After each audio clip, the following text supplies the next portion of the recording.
Hello मित्रों, आज हम राजस्थान की सभ्यता के बारे में जानेंगे। इसमें आज हम मुख्य रूप से कालीबंगा और आहड़ सभ्यता का अध्ययन करेंगे। देखते हैं, सबसे पहले हम राजस्थान की प्रमुख सभ्यता में अध्ययन करने से पहले ये देखते हैं अध्ययन कैसे हुआ।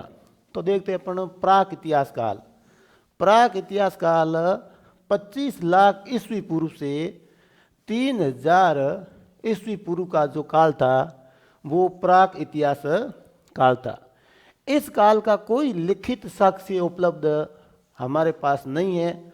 न होने के कारण पूर्ण पुरातात्विक साक्ष्यों पर आधारित इतिहास था और ये इतिहास था पाषाणकालीन था। इसमें पाषाण काल मतलब केवल पत्थरों का प्रयोग था, धातु का प्रयोग लोगों ने या मानव ने नहीं समझा था। केवल हथियार के रूप में पाषाण पत्थरों का प्रयोग करते थे, ये अपन जानते हैं। तो प्राक इतिहास काल में पाषाण काल का कहा जाता है, तो ध्यान रखना है। यह दूसरा है आद्य इतिहास। तो आद्य इतिहास 3000 ईस्वी पूर्व से 600 ईस्वी पूर्व का काल है, वो आद्य इतिहास के नाम से जाना जाता है। लिखित साक्ष्य उपलब्ध है लेकिन इन्हें प्रामाणिक तौर पर पढ़ा नहीं जा सकता। लिखित साक्ष्य तो उपलब्ध है परंतु ऐसी लिपि है, उस लिपि को हम पढ़ नहीं पा रहे हैं। तो प्रामाणिक तौर पर पढ़ा नहीं जाता, प्रामाणिक तौर पर पढ़ा नहीं जाता। इसमें कौन कौन से सभ्यता आती है? इसमें हम बात करें कि सिंधु सरस्वती सभ्यता। और जो सिंधु सरस्वती सभ्यता में अपन बात करें तो मोहनजोदड़ो है, हड़प्पा है, कालीबंगा है। तो कालीबंगा हमारे राजस्थान के हनुमानगढ़ में है। और मोहनजोदड़ो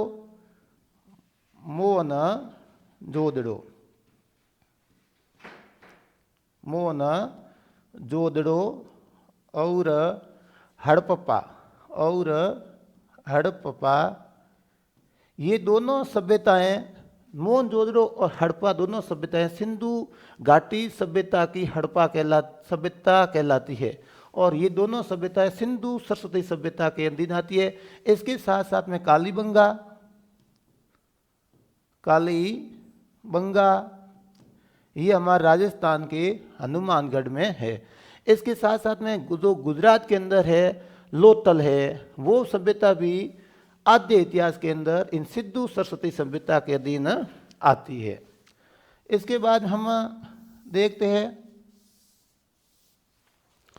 ऐतिहासिक इतिहास। ये ऐतिहासिक इतिहास 700 ईस्वी पूर्व से प्रारंभ होता है और आज तक जितने अपन को साक्ष्य मिले हैं वो ऐतिहासिक इतिहास में आता है।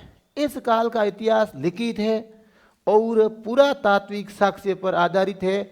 लिपि को पढ़ने में सफलता मिली है, इस लिपि को हम पढ़ पा रहे हैं।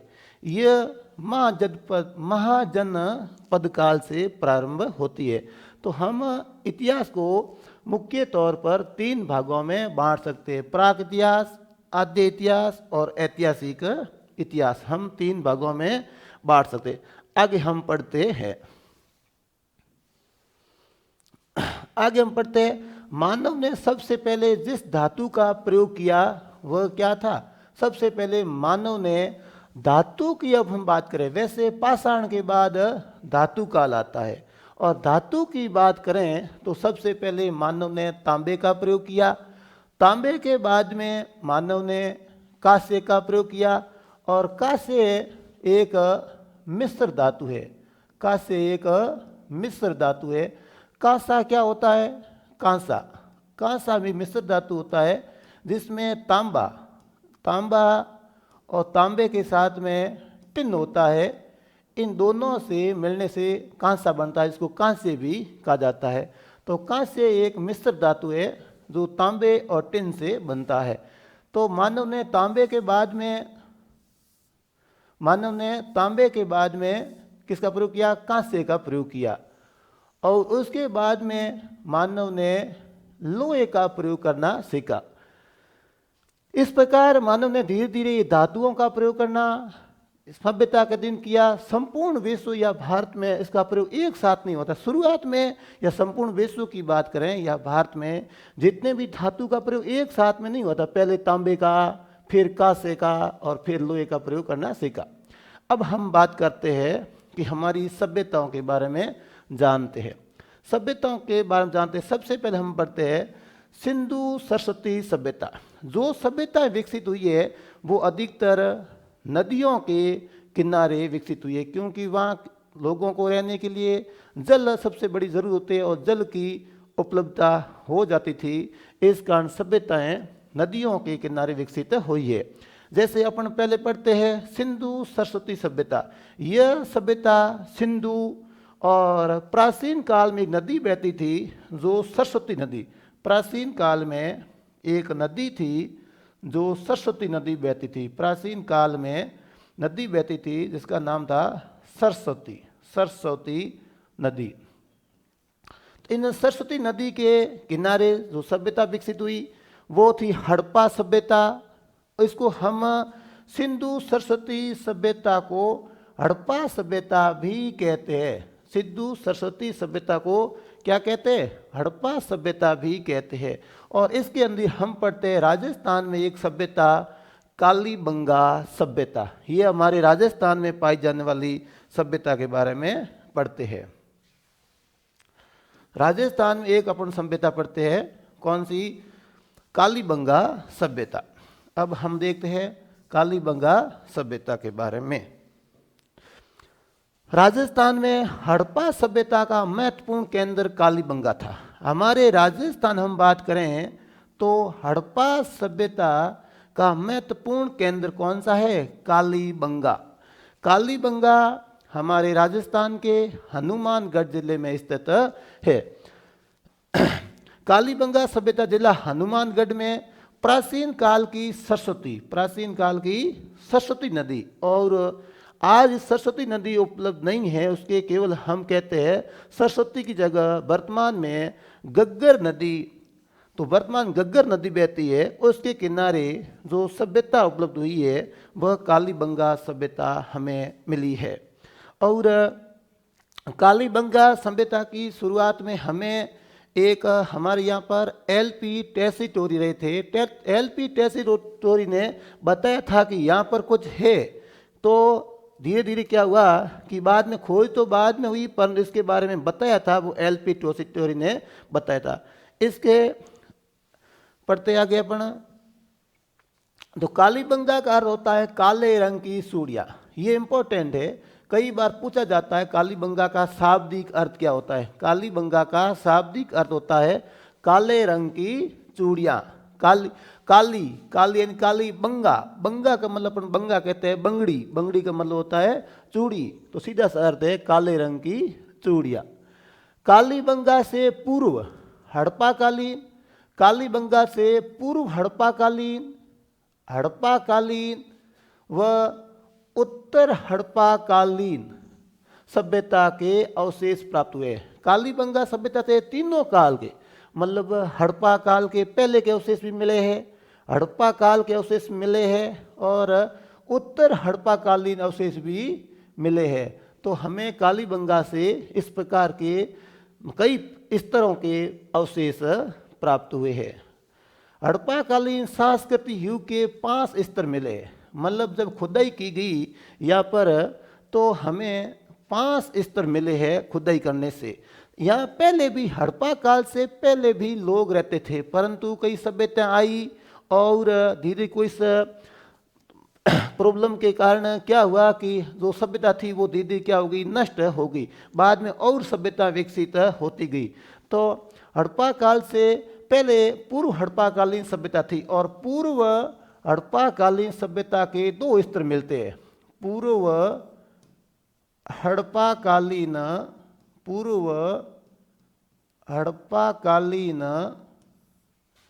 सभ्यता, पूर्व हड़प्पा कालीन सभ्यता के 2 स्तर मिलते हैं। पूर्व हड़प्पा कालीन सभ्यता के 2 स्तर मिलते हैं। यह पूर्व हड़प्पा कालीन सभ्यता के 2 स्तर यहाँ पर मिले हैं। और कुल 5 स्तर मिले हैं, तो दो तो मिल गए पूर्व हड़प्पाकालीन और 3 स्तर हड़प्पाकालीन सभ्यता के मिले हैं। 3 स्तर हड़प्पाकालीन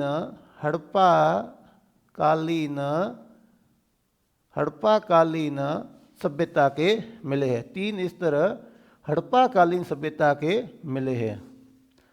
3 स्तर हड़प्पाकालीन सभ्यता के मिले हैं और 3 स्तर हड़प्पाकालीन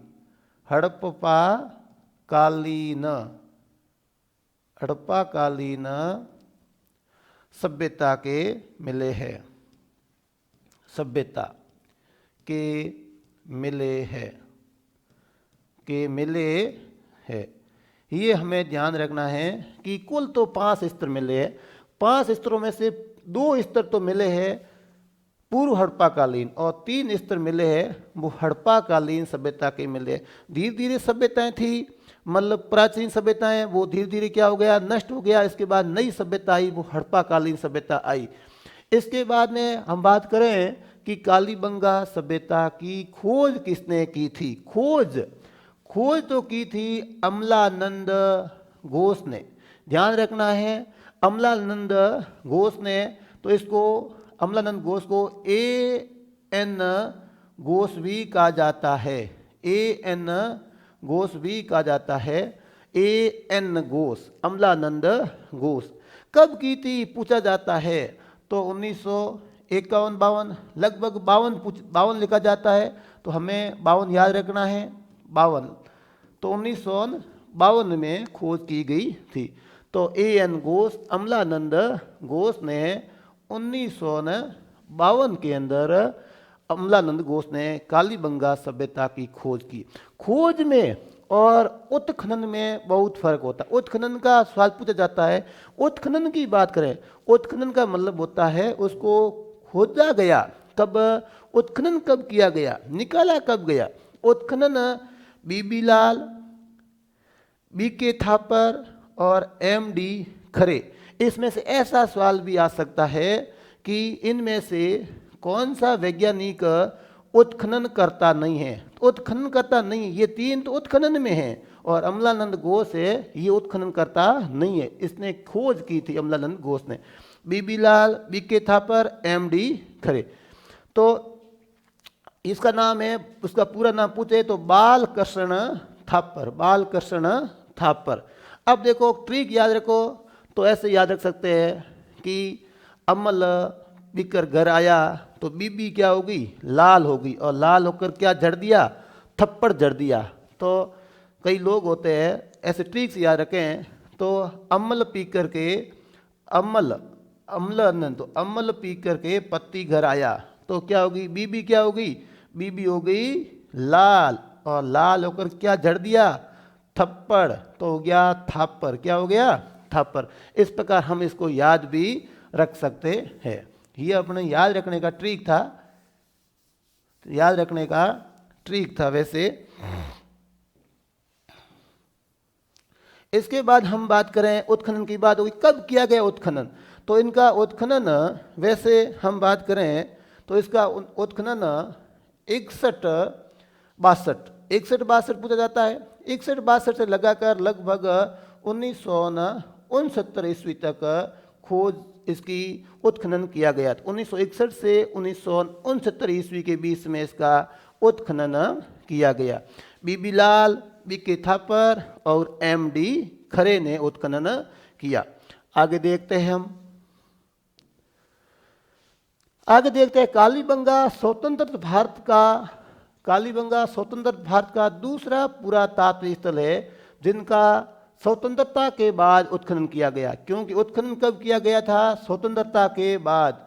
तो 1961-62 में इसका उत्खनन किया गया था। उत्खनन कब किया गया था, 1961-62 में उत्खनन किया गया था। तो स्वतंत्रता के बाद उत्खनन किया गया था। और ये स्वतंत्र भारत का दूसरा पुरातात्विक स्थल है। जैसे हम पढ़ते हैं कि इससे पहले राखी गढ़ी हरियाणा के अंदर, एक राखी गड्डी, ये राखी गड्डी है हरियाणा में। कहाँ है? हरियाणा में राखी गड्डी है, हरियाणा। और हम बात करें तो धौलावीरा, धौलावीरा, ये धौलावीरा है गुजरात में। धौलावीरा कहाँ है? गुजरात में। और लोथल, एक और है लोथल, ये लोथल भी है, कहाँ है? गुजरात में। तो धौलावीरा और लोथल सभ्यताएं गुजरात में, ये सभ्यताएं भी सिंधु घाटी सभ्यता काल की है, हड़प्पा काल की सभ्यता, ये भी हड़प्पा कालीन है। राखी गड्डी भी हड़प्पा कालीन है, धौलावीरा और लोथल सभ्यताएं भी हड़प्पा कालीन सभ्यताएं हैं। हम आगे बात करते हैं, आगे बात करते हैं।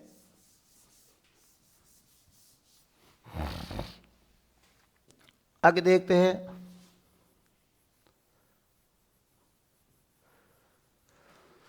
देखते हैं अपन क्या है कि दशरथ शर्मा के अनुसार, ये इंपॉर्टेंट है, बहुत ही मोस्ट है।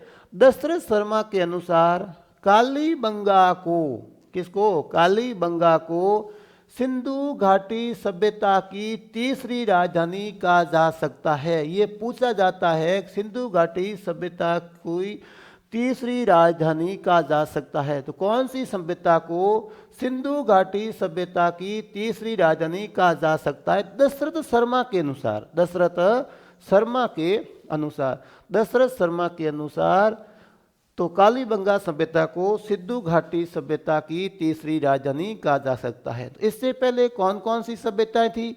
तो इससे पहले तीसरी राजधानी इसको कहा जाता है। तो इससे पहले दो सभ्यताएं, एक तो है हम जानते हैं कि मोहनजोदड़ो, मोहनजोदड़ो, मोहनजोदड़ो, ये मोहनजोदड़ो, और एक है हड़प्पा, एक है हड़प्पा, हड़प्पा।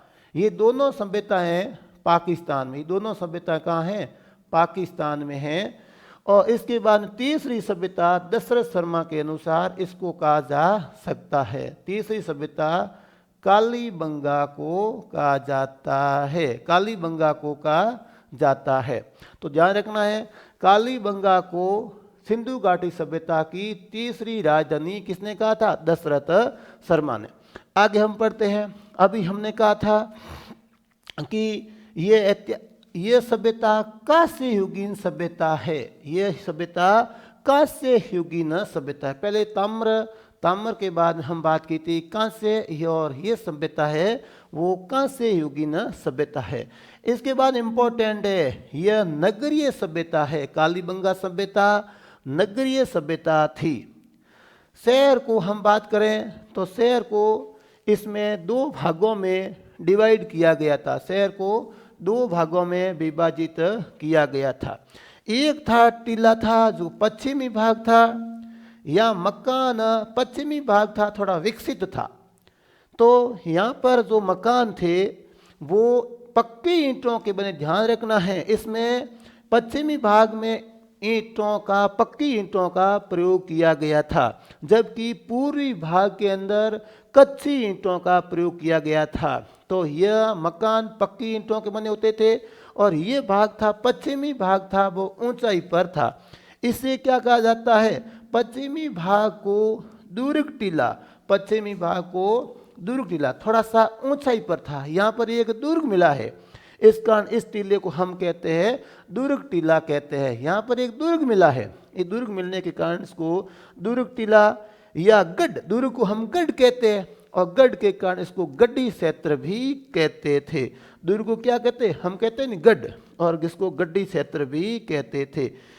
इसमें पक्की ईंटों मिली है, और पक्की ईंटें मिली है, साथ साथ में गढ़ मिला है। इस कारण यहाँ पर देखते हैं कि यहाँ पर जो धनवान लोग थे या कुलीन लोग थे, वो यहाँ पर यह अभिजात का निवास था, धनी लोगों का। ये हो सकता है कि राजा महाराजा का जो निवास था वो इस गढ़ में था। और दूसरा एक टीला, दूसरा एक भाग मिलेगा, वह पूर्वी भाग मिलता है, और वहाँ पर जो लोग रहते थे उनके घर थे वो कच्ची ईंटों के घर थे। हम आगे देखते हैं। पूर्वी भाग, ये भाग धरातल पर स्थित था, ये टीले पर नहीं था, ये भाग उस टीले के बजाय थोड़े नीचे था, धरातल पर स्थित था। यहाँ के मकान, ध्यान रखना है, यहाँ के मकान कच्ची ईंटों के बने होते थे, और यहाँ के मकान थे वो कच्ची ईंटों के बने होते। आज भी हम देखते हैं राजा महाराजा होते हैं, वो कुलीन वर्ग होते हैं, उनके मकान वगैरह होते हैं वो पक्के होते हैं। जो कि थोड़ा निम्न दर्जे के लोग होते हैं वे कच्चे ईंटों का उपयोग करते हैं। यह जन सामान्य का आवास था, यहाँ पर जन सामान्य लोगों का आवास था। इसके बाद बार में आगे हम बात करते हैं। कालीबंगा से हमें एक दुर्ग, हमें अभी कहा था कि कालीबंगा से पश्चिमी टीले का पश्चिमी टीला था और पश्चिम टीला पर एक दुर्ग मिला है। तो कालीबंगा से हमें एक दुर्ग, यहाँ पर हमें मूरें मिली है, और मूरें कैसी थी? बेलनाकार मूरें, मतलब बेलन की आकृति की मूरें। और हमें अलंकृत ईंटों, यहाँ पर हमें अलंकृत ईंटों, अलंकृत ईंटें थी। ईंटें तो कच्ची थी, परंतु कच्ची ईंटों पर भी क्या किया गया था? उसको चित्रकारी की गई थी। कच्ची ईंटों पर भी क्या की गई थी? चित्रकारी की गई थी। इस कारण कहा जाता है कि यहाँ पर अलंकृत ईंटें मिली है, अलंकृत ईंटों का फर्श या अलंकृत ईंटें। और तांबे का खिलौना बैल, और यहाँ पर ऐसे ये काशी युगीन सभ्यता थी, परंतु तांबे का खिलौना बैल, ऐसे नहीं कि एक सभ्यता पूर्ण रूप से समाप्त होने के बाद में ही दूसरी सभ्यता स्टार्ट होती है। मतलब हो सकता है कि नीचे जो सभ्यता थी वो काशी युगीन थी, और बाद में जो उसके साथ साथ में तांबे का प्रयोग भी मिलता है। इस कारण ये तांबे का खिलौना बैल, ये मोस्ट है। जुते हुए खेत, ये बहुत ही मोस्ट है। जुते हुए खेत, एक ही खेत में दो फसलें, एक ही खेत में दो फसलें। यह मतलब कहीं पर लिखा हुआ है कि सरसों सन्या था, कहीं पर गेहूं और चावल का लिखा हुआ है, पर हमें लगभग ये याद रखना है एक ही खेत में दो फसलें, इतना ही पूछा जाता है। एक ही खेत में दो फसलें, ये मोस्ट है। लकड़ी की नाली, यहाँ पर नालियाँ थी। कच्ची ईंटों का उपयोग तो होता था, परंतु नालियाँ थी वो उत्तम क्वालिटी की, मतलब लकड़ी की नालियाँ थी, लकड़ी की नाली। स्वास्थ्य का चयन, स्वास्थ्य का चयन, पैर से चलने वाली चक्कियाँ, ऊँट की हड्डियाँ, गोल कुएं आदि के अवशेष मिले हैं। और कहीं कहीं पर यह भी लिखा जाता है, लिखा हुआ है कि तांबे का दर्पण भी मिला है। कालीबंगा से हमें 8, ध्यान रखना है, अग्निवेदियाँ प्राप्त हुई है। 8 अग्निवेदियाँ प्राप्त हुई है। 7 अग्निवेदियाँ एक अलग सबूतरे से प्राप्त हुई है। 7 अग्निवेदियाँ एक अलग सबूतरे से प्राप्त हुई है, और एक अग्निवेदी है वो एक अलग सबूतरे से प्राप्त हुई है। इस प्रकार हमें कुल 8 अग्निवेदियाँ मिली है। तो 7 अग्निवेदियाँ एक अलग सबूतरे से मिली है, और एक अग्निवेदी एक अलग सबूतरे से मिली है। तो कुल 8 अग्निवेदियाँ हमें यहाँ पर मिली है। कितनी? 8 अग्निवेदियाँ यहाँ पर हमें मिली है। तो आगे हम बात करते हैं। आगे हम देखते हैं,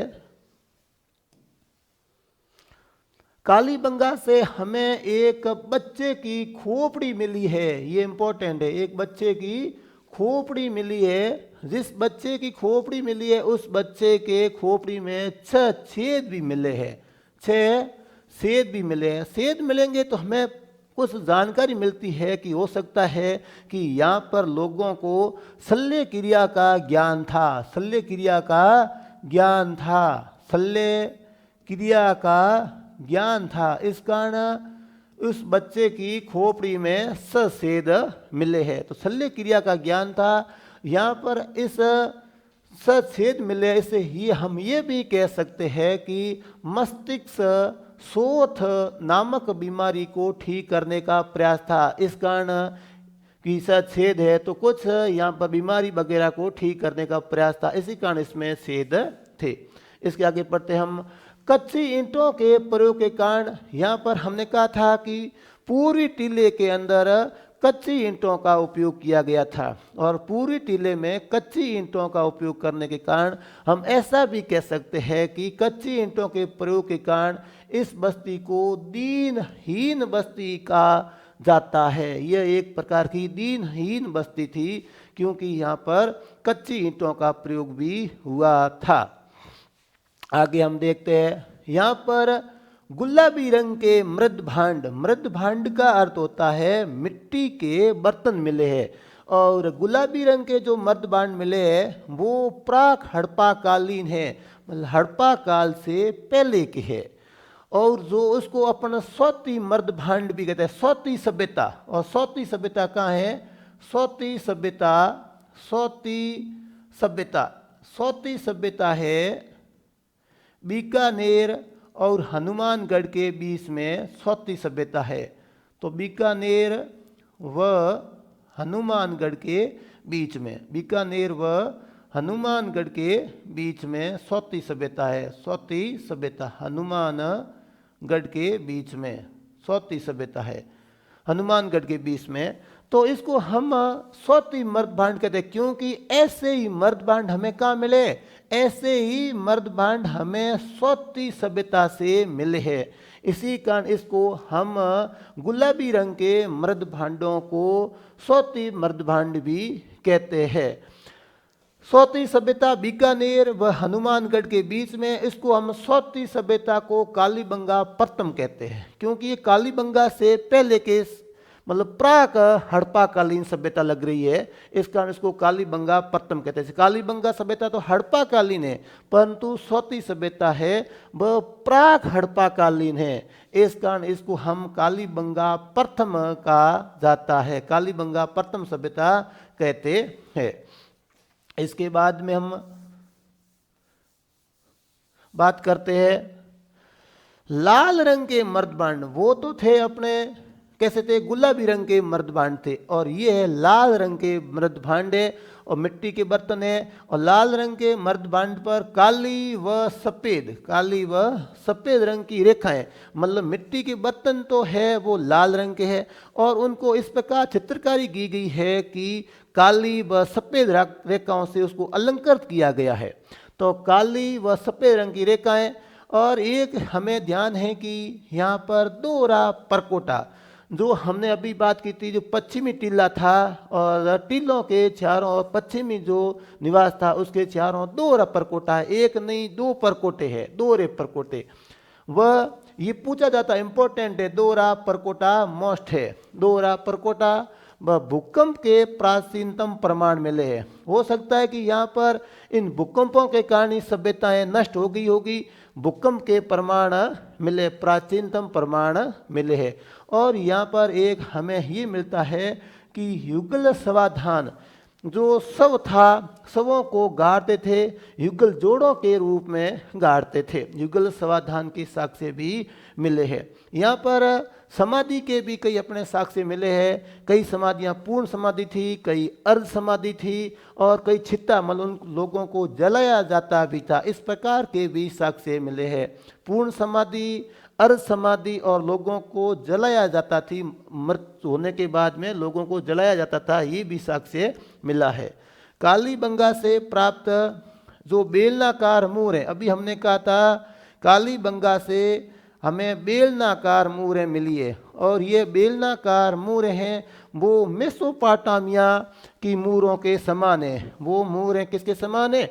मेसोपोटामिया की मूरों के समान है। इससे हमें ये जानकारी मिलती है कि यहाँ के लोगों का मेसोपोटामिया के साथ में व्यापारिक संबंध था। यहाँ के लोगों का, कालीबंगा के जो सभ्यता के लोगों का मेसोपोटामिया के साथ में व्यावसायिक व्यापारिक संबंध हो सकता था। इसके बाद में मिट्टी की बनी वृषभाकृति मूर्ति, मिट्टी की बनी हुई है और वृषभ की मूर्ति भी मिली है। ये हमें कालीबंगा से मुख्य बातें हमने सीखी।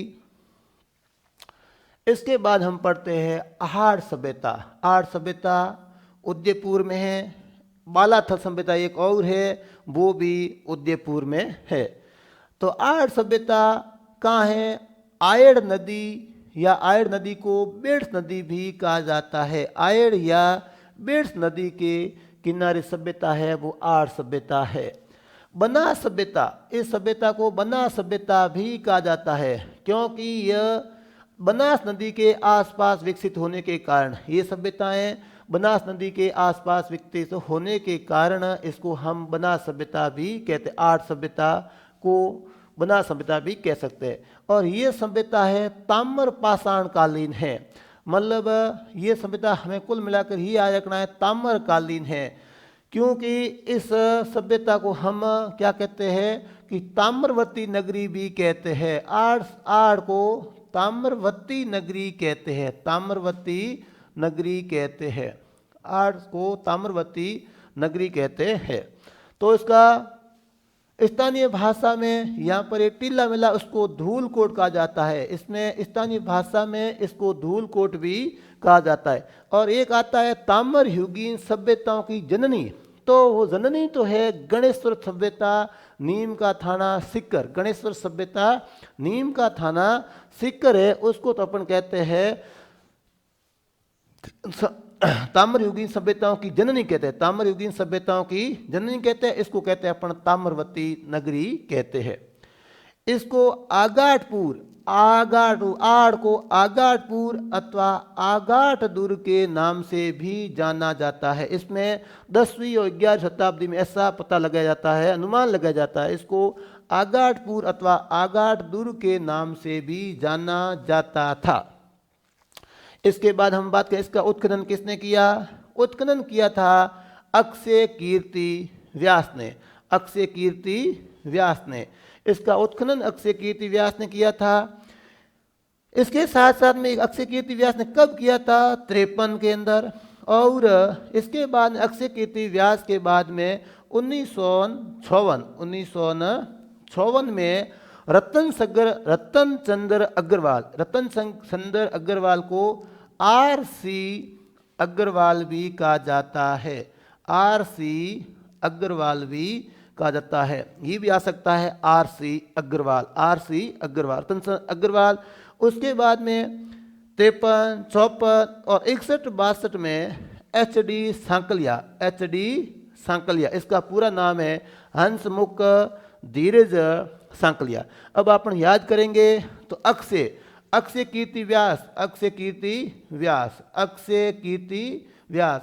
और अक्षय कीर्ति व्यास ने आर्य सभ्यता, तो देखो अ और यहाँ पर आ, अक्षय कीर्ति व्यास आर्य सभ्यता की उत्खनन किया था। इसके बाद में अग्रवाल, तो इसमें अ से अग्रवाल भी याद रखेंगे, रतन चंद्र अग्रवाल। और क्या बन गई, सांकल बन गई, तो एच.डी. सांकलिया। इस प्रकार हम याद रखेंगे। तो इसके बाद हम आगे देखते हैं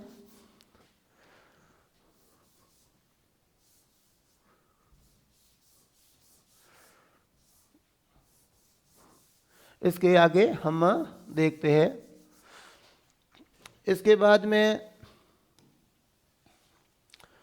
बस्तियों के 8 स्तर मिले हैं। आड़ लाल व काले मर्दभांड का प्रमुख केंद्र था। यहाँ पर लाल, काले व भूरे मर्दभांड का भी प्रयोग हुआ था, भूरे मर्दभांड का भी प्रयोग हुआ था, प्रमुख केंद्र था। मर्दभांड यहाँ क्या होते, अनाज रखने के लिए जो पात्र उपयोग करते थे इसको अपना मर्दभांड कहते थे।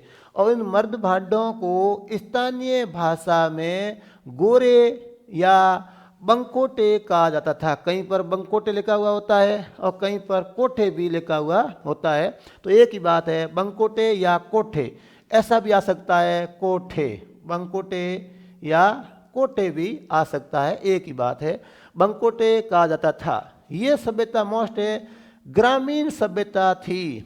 आर्य सभ्यता कैसी थी, ग्रामीण सभ्यता थी। तो पहले हमने पढ़ा था कालीबंगा सभ्यता थी, वो शहरी सभ्यता थी, और ये है ग्रामीण सभ्यता थी।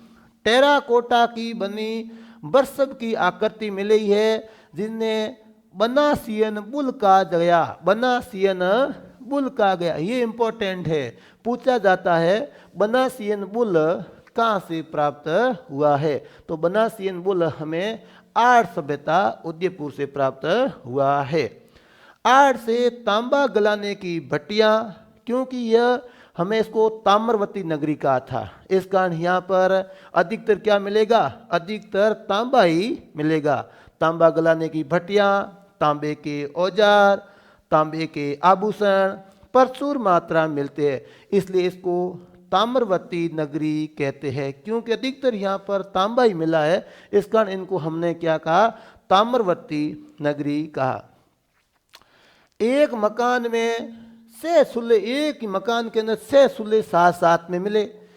सब इतने सुले 6 सुले साथ साथ में थे। आजकल तो एक ही चूल्हा होता है, परंतु वहाँ पर अपन बात करें प्राचीन समय आड़ की बात करें तो 6 सुले साथ साथ में मिले हैं।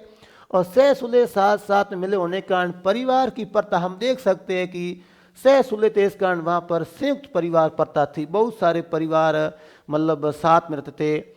और सामूहिक भोजन की व्यवस्था थी, सामूहिक भोजन की व्यवस्था थी। आजकल तो सब लोग अकेला रहना बहुत ज़्यादा पसंद करते हैं, छोटा परिवार रखना चाहते हैं, परंतु यह प्राचीन समय की बात करें तो संयुक्त परिवार था। सामूहिक भोजन की व्यवस्था का अनुमान लगता है, क्यों लगता है, क्योंकि यहाँ एक ही मकान के अंदर 6 चूल्हे मिले हैं।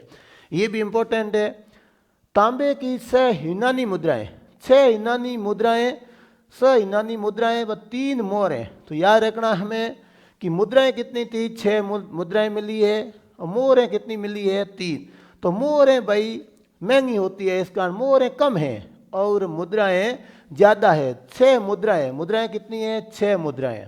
तो याद रखना है 6 मुद्राएं मिली है और 3 क्या मिली है, मोहरें मिली है। मोहरें तो बहुत ही महंगी होती है, इस कारण 6 की आधी, 6 की आधी 3 ही मोहरें मिली है।